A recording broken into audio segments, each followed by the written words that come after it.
Hey, friend, Graham here from recordingrevolution.com. And big news this month, October, marks the 10-year anniversary of the Recording Revolution. That's crazy to say. 10 years ago this month, I put out my very first post, and I've been pumping out content to try to help home studio musicians like you and myself make better sounding music for a decade, which makes me feel old, but hey, you know what? Maybe that makes me wise. I don't know. I have learned a lot though over this last decade of sharing and teaching and also learning along the way because guess what? You never stop learning. So I want to celebrate all month long. And to kick this off in this video, I wanted to share with you some of the biggest lessons I've learned from this vantage point of teaching recording and mixing to musicians like you over 10 years. There's a lot that I've learned about where musicians struggle in the home studio and where they see success. I've had so many students like you make so much progress, land record deals, get Grammy nominations, tour the world. Just be proud of the music they're recording for once and have their friends say, "Whoa, did you make that in a studio?" I mean, these are all success stories that I've heard from my students, and I've started to see patterns for those who are successful. So I want to share some of these things that I've learned over 10 years of teaching people like you in the hopes that it will encourage you and give you some nuggets to hold on to as you make music this week, the next year, and so on. First, let's start with the mistakes, the core mistakes I see people making. So there's a lot of mistakes we could all make, and some are very specific, but you start to see, again, trends. And one of the biggest mistakes I see when it comes to, let's just say, mixing, when you're finishing up your music, because I want to start there because it's the big question. How do you mix your music? Is trusting your speakers and your room. Now, this is hard because how do we make decisions if we can't trust what's coming out of our speakers? And therein lies one of the giant problems of audio, and especially audio in a non audio specific environment, aka your bedroom. But what I mean by this mistake is I see a lot of home studio musicians pull up their DAW. They've got all the same plugins, they got all the same tools that Chris Lord-Alge and Dave Pensato and all the professionals have, and they think, "Hey, I've got the same stuff. I should be able to do the same kind of stuff." And they start to make mixing decisions, but they're making mixing decisions based off of what they hear. Now, the problem with this is what you hear in your room, in your mixing position, on your speakers is not always the truth. It is a version of the truth. And if you're talented, you can get a mix to sound good there. But unless you invite the whole world to sit there where you've been sitting for the last 10 hours, they will never hear your music the way you hear it. Therefore, your mix is almost, I say almost because it's not 100% true, but it's almost pointless because that's not the mix everyone else will hear. And therein lies one of the most giant frustrations of working in the home studio or any studio for that matter, because every studio is giving you a picture of what your mix sounds like, not the entire picture, because everyone's going to listen back to your mix on a variety of different playback systems in a variety of different environments that all affect how we hear the music. So the giant mistake here, number one, is that people just trust their speakers blindly without any other reference or any other point of view. And they print their mix, put it out on Spotify, and like, "Hey, my mix is done." And then they wonder why it doesn't sound good in their car, on their earpods or earbuds or whatever they call them these days, in their kitchen stereo, right?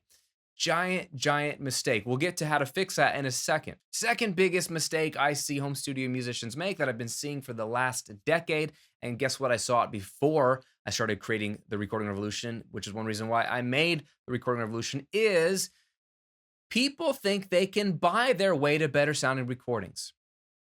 Now, the reason they think this is twofold. One, really good marketing. Hey, and I got a lot of friends in the music business that make products for us to use. I have friends that are plug-in manufacturers. I have friends that are microphone manufacturers. I have friends that are audio interface manufacturers. I have friends that are DAW manufacturers. I love them to death. They make great products, and I'm not knocking their stuff. They got to make a living, and I can understand from a product from a business that creates a product for you, from their perspective, their positioning needs to be in their magazine ads, in their YouTube ads or Facebook ads, wherever they're advertising to you. Their positioning needs to be, hey, your music sounds like poo. You should buy our thing. It'll make it sound less like poo or whatever, right? They have to make their gear, their software, their hardware, whatever it is, the hero. It is the solution to your problem. Problem, bad sounding recordings. Solution, buy their thing. You can now sound professional. So I get that positioning. It's the same on my side of things. I don't sell gear. What do I sell? Education. So what do you think my positioning is from a business owner? Education is the solution to your problem, not another piece of gear. I would be right, by the way, in my biased opinion. But hey, that's the way this cookie crumbles. And so the mistake is, and I think we all know this because even though they make great products and having the right tools can really help, there is a fine line between a good enough piece of gear or software to get the job done to sound professional and 99% of the population to think it sounds great, and then to spend an absorbent amount of money on something that's premium and knowing if that really makes much of a difference, which is one of the big ethoses of the recording revolution I've been preaching for a decade, that you don't need to spend thousands of dollars on gear to make really good recordings. The mistake is assuming, my stuff sucks. I should buy that thing. That thing is going to be what helps me get my music to the next level. 9 times out of 10, it's not the thing. It's you, bro. Okay? And we both like that and hate that advice. We might like that if it saves us money. We might hate that if it points out that we're probably the reason why our recordings don't sound good, not the quick, easy fix, which is to pull out your credit card and buy that piece of gear. Okay, so let's talk about the two basic fixes that will make the biggest difference to your recordings and mixes. And guess what? They're related to the biggest mistakes I see people make. So if we go back to the first mistake, which is trusting what's coming out of your speakers, what do you do with that? Some people will say, buy acoustic treatment. Hey, I've got some behind me. It's not a bad idea. It can help. Some people say, buy more expensive speakers. Some people say, buy some room correction software. These are all good things. They're not bad things. But really, the fastest and cheapest and easiest way to fix this problem is to reference something else. And there's two ways to reference. One is to reference a professional recording or mix that you know sounds good everywhere, that the world says sounds good. Maybe it's something that's on the radio. Maybe it's something that's a hit on Spotify. Maybe it's just one of your favorite recordings from your favorite band. And you know, wherever you play this song, the car, iPod, speakers, your studio, it sounds dope, sounds balanced. That's the gold standard. Well, what would it sound like to play that through your speakers in your room when all those things are lying to you? Very, very interesting question, because then you can determine, oh, this is what good sounds like, or better, this is what great recordings and mixes sound like here in my broken room. And all of our rooms are broken to some degree. I've got acoustic treatment. I've created a sweet spot from a mixing position that's ideal for this room. And guess what? There still is a weird bump in the low mid range based off the size of my room and whatever. It's not perfect. But if I pull up a professional sounding recording or mix in my DAW and level match it, key one there, so it's the same volume as my mix, I can flip back and forth and say, there's a lot of low end on the professional mix, almost too much for my taste. But I know that that's right because I know that sounds good. So maybe that means that my room gives me too much low end. So I'm over here trying to cut out low end to make it sound better, but I'm actually hurting myself. I should actually mimic the low end on the professional mix because that'll be a better indicator of what the correct low end should sound like in this jacked up space. So that's how we use reference tracks, is we pull them in and flip back and forth at the beginning of your mix, in the middle of your mix, at the end of your mix while you master, at every point, to remind yourself what the gold standard is in your room. And it really helps you take your gut instinct, which isn't bad, but it's based off of flawed information, and correct it and get the low end, the top end, the kick and snare level, the lead vocal level, all those things in a better place. The other way you can reference and remedy this problem is to listen to your mix on different speakers. You don't have to listen to it on a million different speakers, but please don't just listen to your recordings or mixes on one set of speakers. That's just one interpretation in your room. Have another set of speakers if you have them, or a pair of headphones to see what your mix sounds like on those. They're all gonna have a different EQ curve. Headphones are going to eliminate the room altogether, which is a great observation. And then if you can, take it out of your studio, play it in your car or play it in your kitchen stereo or play it on some ear pods or something to get yet another picture of the mix and take note of what's broken when you hear or reference your mix on those systems. Is it a weird frequency that pokes out? It feels too harsh in the mid range? Okay. That tells you that there's a frequency that's broken, but you couldn't notice that in your mix position. Let's try to just tone that frequency down a little bit so it plays nice on lots of different systems. So the key here is just don't mix in isolation.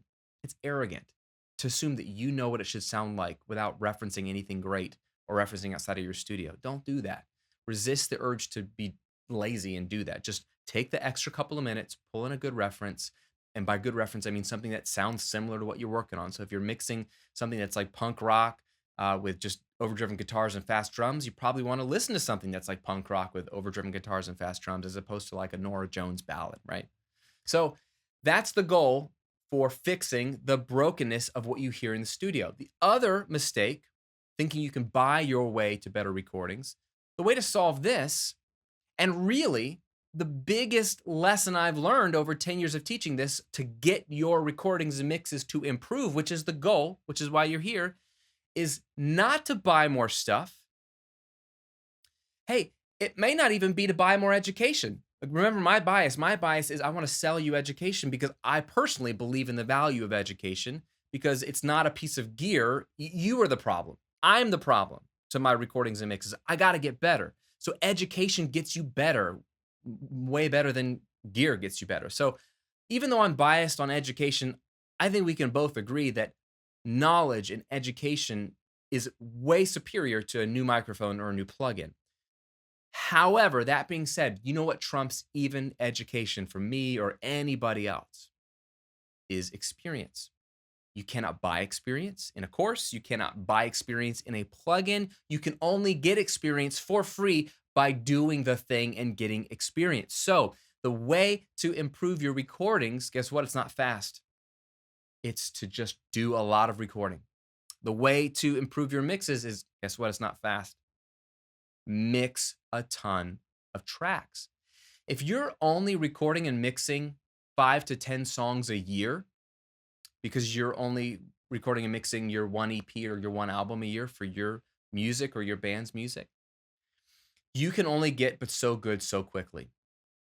No matter your talent level, you can get better faster if you increase the number of reps you get. If you mix 50 songs this year instead of 5, you will be a lot better this year than you would have been. If you can record 20 songs this year as opposed to just 10, you'll be twice as good.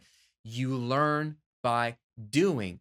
I could teach you, I can point out mistakes, I can show you EQ curves all day long, but unless you are in it and creating and hearing back the good and the bad when you turn certain knobs and do certain things, it will never amount to anything. So the best way to get better is to just do more of the thing you try to do, which is more recording and more mixing. It's not rocket science. Again, I'm not the smartest guy in the room, but hey, I've been teaching this for a decade and I've seen a lot of success and I've seen a lot of failure. But what's really led to success is doing more of the craft. A large body of work. Ira Glass said it best. It's the only way to improve. Don't quit. Don't give up when you're plateauing in your skill. The only people who are great are the people who have pushed and have done a large body of work, and they're finally starting to get the results that they want. Now, before you go, I said at the beginning of this video that this month marks the 10-year anniversary of the Recording Revolution, and so I want to celebrate all month long, and I want to give you something. I want to give you 2 somethings if I'm being honest. Number 1, I'd like to give you 2 free months to try out my exclusive online music community, Recording Revolution VIP. And in case you don't know what Recording Revolution VIP is, it's my exclusive online music community with thousands of members, musicians just like you, who are creating music together, getting feedback on their tracks, and encouraging one another every single month. But it isn't just that. Inside VIP, there are member-only exclusive courses from Taylor Swift's former manager, Rick Barker, a Grammy-nominated producer, multi-platinum songwriter,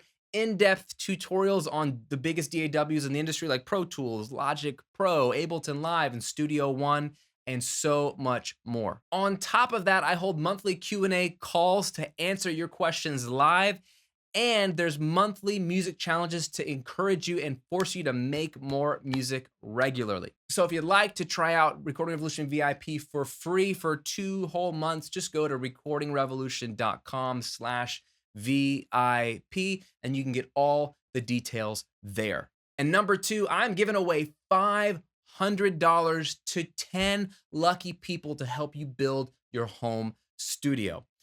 If you don't know, 10 years ago this month, my very first blog post ever on the Recording Revolution was all about how to build your home studio for only $500. So with that in mind, I want to give away a $500 online gift card to Sweetwater, my favorite place to buy gear, to 10 lucky people, and you could be one of them. All you have to do to be entered to win one of these 10 $500 gift cards is to shoot and record a video of yourself on YouTube or Facebook or Instagram explaining to the world how the Recording Revolution has helped you in your musical journey, and then send us the link to your video so we can see that it's posted at recordingrevolution.com/giveaway. And that's all you got to do to be entered to win one of the 10 $500 gift cards to get whatever you want for your home studio from Sweetwater. If you want more details on either of these free promotions, just click the links below this video. Check it out. I hope you have a wonderful week, make some great music, and I'll see you on another video real soon.